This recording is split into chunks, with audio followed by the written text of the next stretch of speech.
2024 का लोकसभा चुनाव जैसे जैसे नजदीक आ रहा है, वैसे वैसे सभी राजनीतिक दल पिछड़े वर्ग पर अपने डोरे डाल रहे हैं।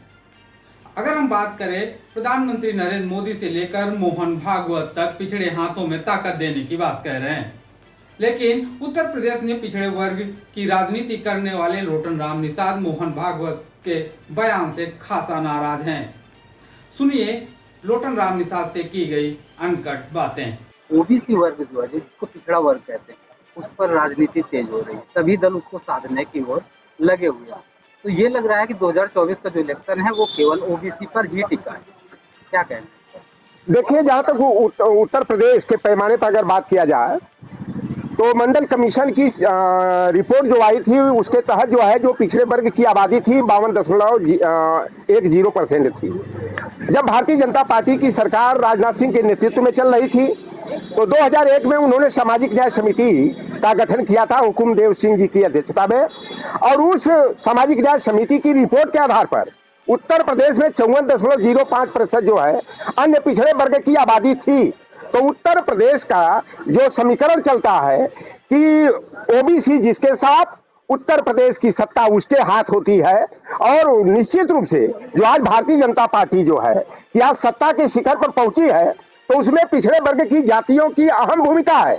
अगर जो सच्चे अर्थों में कहा जाए तो भारतीय जनता पार्टी जो है अपना कोर वोट जिसको मानती है अपने दिल में, वह केवल सवर्णों को मानती है। और उत्तर प्रदेश में हिंदू सवर्णों की आबादी 15 से 16% के करीब है, क्योंकि सामाजिक न्याय समिति के जो आंकड़े आए थे तो 20.94% सामान्य वर्ग की आबादी थी। और मैं बता दूं कि उस सामान्य वर्ग में मुस्लिम वर्ग की कई जातियां, शेख, सैयद, अरसद, पठान है, मुगल है, त्यागी है, मिल्की है, जिनकी आबादी 6% के करीब है। अगर उस 6% आबादी जो है कि सवर्ण जो है मुसलमानों का निकाल दिया जाए तो 15-15.5% हिंदू सवर्ण, जिसमें ठाकुर है, ब्राह्मण है, बनिया है, भूमिहार है और त्यागी है, इन 5-6 जातियों की आती है। तो उत्तर प्रदेश की नहीं, अगर देश में देखा जाए मध्य प्रदेश में जो है 50.09% आबादी ओबीसी की है, वहां हिंदू सवर्णों की आबादी जो है 8.5% है। अगर छत्तीसगढ़ में आप चले जाइए तो वहां हिंदू सवर्णों की आबादी 4.10% है। बिहार में अगर उनकी संख्या को देखा जाए तो कुल मिलाकर के 12.5% जो है सवर्णों की आबादी है। यही आंकड़ा अगर तमिलनाडु में चले जाइए तो 1% उनकी आबादी है। केरल में जो है 2.5% आबादी है। लोटन राम जी, खैर आबादी को छोड़िए, जिस तरह से इंटेंशन दिए जा रहे हैं पीएम की तरफ से, अगर यूं कहें आरएसएस के संचालक के मोहन भागवत ने, उन्होंने भी कल कहा, तो इसको क्या देखते हैं, किस तरह से देखते हैं? देखिए, नरेंद्र मोदी जी 6 अप्रैल को जो है कि भाजपा के जो है 43वें जो है स्थापना दिवस पर कहे थे कि भारतीय जनता पार्टी ही जो है पिछड़ों की सबसे हितैषी पार्टी है। और कल उनका बयान आया है कि भारतीय जनता पार्टी का संकल्प सामाजिक न्याय है। अरे वो लोग जो कि मंडल कमीशन के विरोध में कमंडल की राजनीति करते हैं, जिन्होंने काका कालेलकर आयोग का विरोध करने के लिए जनता पार्टी की सरकार को गिरा दिया, जो मंडल कमीशन की सिफारिश लागू ना हो उसको रोकने के लिए जो है कमंडल की राजनीति को बढ़ाते हुए राष्ट्रीय मोर्चा की सरकार जो बीपी सिंह जी के नेतृत्व में चल रही थी, उस सरकार से समर्थन लेकर के अल्पमत में पहुंचाने का काम किए थे। तो यह भारतीय जनता पार्टी का चरित्र उसी तरह है जैसे कहा जा सकता कि जंगल के कुत्ते से मेमना की रखवाली संभव नहीं है और बिल्ली से दूध की रखवाली संभव नहीं है, वैसे भारतीय जनता पार्टी जो आरएसएस पोषित है, और कह लीजिए कि आरएसएस की संतति जो है भाजपा है, जिसका जन्म ही सामाजिक न्याय के विरोध में हुआ है, हिंदूवाद के पक्ष में हुआ है, उस भारतीय जनता पार्टी से संविधान, लोकतंत्र और आरक्षण के संरक्षण की कल्पना करना जो है कि बेईमानी है। क्योंकि भाजपा जो है जो कहती है ठीक उसके उल्टे काम करती है। यह केवल पिछड़ों की बात करके और पिछड़े के रूप में जो चाहे केशव प्रसाद मौर्य हो, स्वतंत्र देव सिंह हो, चाहे योगी अनुप्रिया पटेल हो, चाहे संजय निषाद हो, चाहे अनिल राजभर हो, राकेश सचान हो, इस तरह के जो नेता ओबीसी के उसमें दिखाई देते हैं। भाजपा के प्रदेश अध्यक्ष जाट बिरादरी के चौधरी भूपेंद्र सिंह है, संगठन महासचिव जो है कि सैनी बिरादरी के जो है धर्मपाल सिंह सैनी है, धर्मपाल सिंह लोधी देख लीजिए। तो ये केवल शिखंडी का काम करते हैं। जैसे हुआ था कि भीष्म पितामह कैसे मारे जाएंगे, तो हुआ था कि शिखंडी उठाकर सामने आ जाएगा, क्योंकि भीष्म पितामह का एक चरित्र था कि किसी नारी पर हम हथियार नहीं चलाएंगे। तो ये भाजपा के जो ओबीसी के एससी के नेता है, वह भाजपा की सेना के पिछड़ों दलितों की हकमारी करने के लिए उसकी सेना के शिखंडी है। स्वामी प्रसाद, उनको केशव प्रसाद मौर्य को आप शिखंडी मानते हैं? शिखंडी है लोग, जो पिछड़ों की हकमारी हो रही है, हमारे लोगों का आरक्षण निष्प्रभावी किया जा रहा है। 69,000 शिक्षक में हमारे 24,000 बच्चों को प्रतिनिधित्व मिलना चाहिए, हमें 3.48% 27% के सापेक्ष में मिलता है, और दलित बिरादरी को जहां 21% मिलना चाहिए, उनको जो है कि 15.61% मिलता है।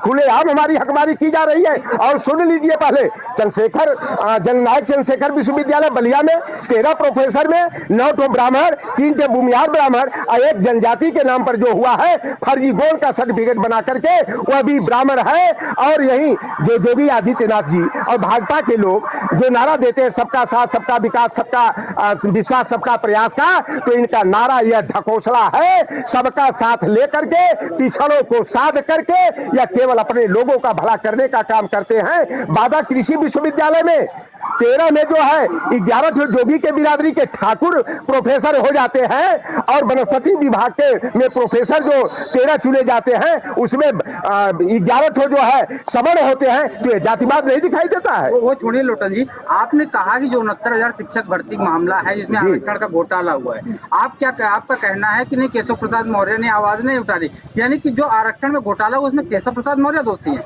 केशव प्रसाद, देखो कहा जाता है कि अन्याय करने वाला तो पापी होता है, लेकिन अन्याय सहने वाला महापापी होता है। यह गीता का वचन है। अगर ये 69,000 पद में, देखो ये उत्तर प्रदेश के मुख्यमंत्री, विधानसभा का चुनाव होना था, और इन्होंने कहा था, जो राष्ट्रीय पिछड़ा वर्ग आयोग को मैंने के माध्यम से हमने अपील करके, हमने प्रार्थना पत्र दाखिल करके, हमने जो है कि नोटिस जो जारी कराया था, और उत्तर प्रदेश की सरकार और उत्तर प्रदेश के मुख्यमंत्री ने स्वीकार किया था कि आरक्षण में गड़बड़ी की गई है, और उन्होंने आसन्न चुनाव में पिछड़ों का वोट लेने के लिए कहे थे 6800 बच्चों का हम समायोजन करेंगे, और आज तक उनका समायोजन नहीं हुआ। और यह न्यायालय की आड़ लेकर के भारतीय जनता पार्टी दोहरा काम करती है। एक तरफ बात करती है और दूसरी तरफ न्यायालय में चुनौती दिलवा करके स्थगन आदेश करवाने का काम कराती है, खिलाफ में निर्णय दिलवाने का काम करती है। 68,000 बच्चों के विरोध में जो है न्यायालय का निर्णय आ गया। यह भारतीय जनता पार्टी जो है ना, बड़ी षड्यंत्रकारी पार्टी है, और हिंदुत्व केवल वोट लेने के लिए ये लोहार कुहार मलाह केवट कुर्मी काची को चमार को पासी धरकार को बिहार को बंजारा को लोधी और किसान को जाट को गुजर को अहिर को यह हिंदू बना लेते हैं। लेकिन जहां सम्मान देने की बात की जाती है, अधिकार देने की बात आती है, तो हम लोगों को दरकिनार कर दिया जाता। ये केशव प्रसाद मौर्य केवल अखिलेश यादव के खिलाफ बोलना है, जिनकी बोली निकलती है।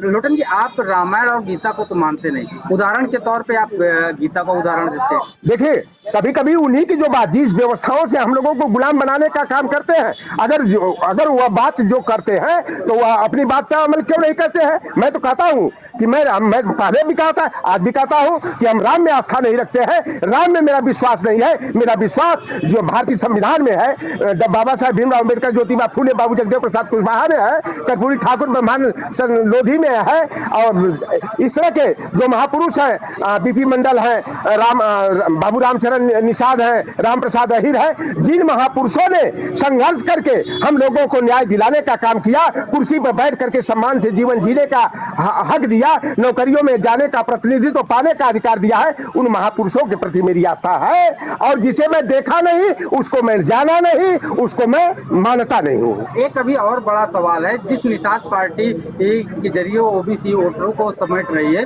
और ओबीसी पर यानी पिछड़े वोटों पर वो अपना डोरा डाल रही है, उसी निषाद पार्टी के विधायक है पीयूष रंजन जी, जिनका मामला आया कि उन्होंने लड़की के साथ में गलत काम किया। ऐसे में आप कैसे क्या मानते हैं कि क्या मैसेज जाएगा पिछड़ा वर्ग के वोटरों पर? देखिए, पहली बात तो है कि जिस निषाद पार्टी की बात करते हैं, तो निषाद समाज जो है संजय एंड फैमिली के पाकिट में बंद सामान नहीं है। गोरखपुर के रहने वाले हमारे विद्यार्थी जी पूछ लीजिए कि संजय निषाद के बारे में गोरखपुर में एक कहावत कही जाती है, कोई ऐसा सगा नहीं संजय ने जिसको ठगा नहीं। वह इतना धूर्त है कि निषाद की बात करके वह बेईमान को केवल अपने को एमएलसी और मंत्री भाजपा से बनाना है, अपने बेटा को भाजपा से सांसद बनाना है, एक बेटा को चौरी चौरा से जो है कि विधायक बनाना है, और जो टिकट मिला गठबंधन में तो वह सामंती सवर्णों को, जो हमारे बाप दादा को जमीन पर बैठने नहीं दिया, जूता से मारने का काम किया, लठियाने का काम किया, उन्हीं सामंतों को टिकट दे करके जो है विधायक बनाने का काम किया है। तो संजय निषाद को तो समाज अब ढूंढ रहा है कि अब ये समाज में जाएंगे तो माला फूल गुलदस्ते से नहीं स्वागत होगा, बल्कि संजय निषाद जैसे लोग, ओम प्रकाश राजभर जैसे लोग जो आरक्षण की बात समाज के मंचों पर करते हैं और अंदर जाकर के केवल सौदाबाजी और अटैची की बात करते हैं, अब इनका स्वागत जो है ना, ये राजभर और निषाद समाज के लोग जूता चप्पल और पनही से करने के लिए इंतजार कर रहे हैं। और यह समाचार आपको बहुत ही शीघ्र मिलेगा। जहां तक पीयूष रंजन की बात करते हैं, देखो भाई, मैं पहले कहा भाजपा जो कहती है वो करती नहीं, और जो नहीं जो करती है उसे कहती नहीं। तो भाजपा तो बेटी बचाओ बेटी पढ़ाओ की बात करती है, लेकिन भाजपा के शासनकाल में बेटियां हमारी सुरक्षित नहीं है। और अब पीयूष रंजन की जो बात कर रहे हैं वह निषाद पार्टी के सहयोग से भारतीय भाजपा के सिंबल पर जो है करछना इलाहाबाद की विधानसभा से विधायक बना हुआ व्यक्ति है। और देखिए वो लड़की जो शुक्ला है नैनी से, अभी मैंने तलाश किया है कि उस लड़की का एडमिशन यहाँ पर ब्यूटिशियन के कोर्स के लिए 7,000 रुपया देकर के करवाया पीयूष रंजन।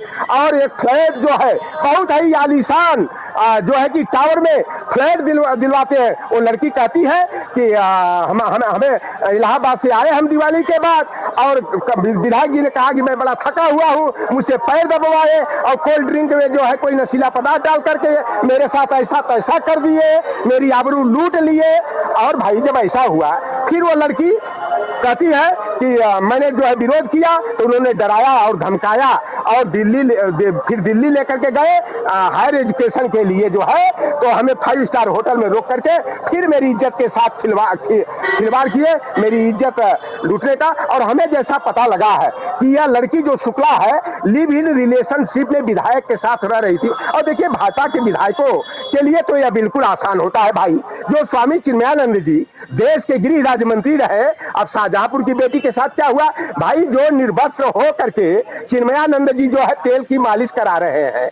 एक जो है कि बगल के यही विधायक जो है आपके बांगर मऊ से, उन्होंने जो है कि बेटी के साथ जो है कि इज्जत आबरू लूटने का काम किया, उसके परिवार को बर्बाद करने का काम किया। तो यह केवल इकलौता यह मामला नहीं है, तमाम ऐसे मामले भारतीय जनता पार्टी के में मिलेगा, क्योंकि भाजपा से बहन बेटियों की इज्जत आबरू सुरक्षित नहीं है, असुरक्षित है। और केवल डींग हाथ देते हैं कि लड़कियां सोना चांदी से लद करके जो है 12 बजे रात को उत्तर प्रदेश में घूमे, तभी जो है कि कोई उनकी तरफ नजर नहीं उठा के देख सकता है। अरे भाई, गोमती नगर का पास इलाका, इंदिरा नगर का पास इलाका, हजरतगंज से लड़कियां उठा ली जाती हैं, दिन दहाड़े उठा ली जाती हैं। यह कहां बेटियां सुरक्षित है? यह भारतीय जनता पार्टी केवल ढोंग की करती है, ढकोसला करती है। और उत्तर प्रदेश में जिस तरह का माहौल पैदा किया गया है, कोई न्याय का सपना भी नहीं देख सकता कि भाजपा की सरकार में न्याय मिल सकता है। आम आदमी पार्टी के संजय सिंह और अरविंद केजरीवाल लगातार मोदी जी की डिग्री पर सवाल उठा रहे हैं, क्या कहना है इस पर? देखिए, मैं कभी कभी ना लगता है, आप भाई समझदार लोगों के लिए इशारा ही काफी होता है। कभी कभी हम भी गलतफहमी के शिकार थे, तो हम बोल दिया करते थे कि Narendra Modi is a international liar, यानी कि नरेंद्र मोदी जी अंतरराष्ट्रीय झूठा है। लेकिन भाई नरेंद्र मोदी जी जो है ना, ये अरे नहीं, मैं कह दिया ना, अंतरराष्ट्रीय महा झूठा, झूठ बोलने वाला नरेंद्र मोदी जी झूठ बोलने वाली मशीन है। अरे भाई 2013 में जानते हैं इनकी पैदाइश की तारीख क्या थी? 29 अगस्त थी।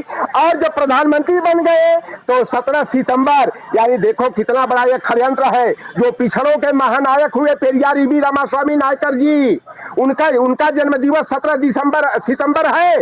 और पेरियार जी को निष्प्रभावी करने के लिए आरएसएस के इशारे पर मोदी जी जो है अपना जन्मदिन बदल दिए। क्या मोदी जी का भैया जन्म 49 में हुआ और दूसरी बार उनका जन्म जो है 1950 में हो गया का। अब भैया देखो, ये कहते हैं ना कि हम तो अपने गांव के रेल की बोगियों में हम चाय बेचने का काम करते थे। बड़नगर जहां इनका पैदाइश है वहां पर रेलवे लाइन तो थी, लेकिन 1973 में वहां हाल्ट बना, यानी कि गाड़ी रुकती थी। तो मोदी जी भैया कौने ट्रेन की बोगी में जो है कि वो बेचते थे।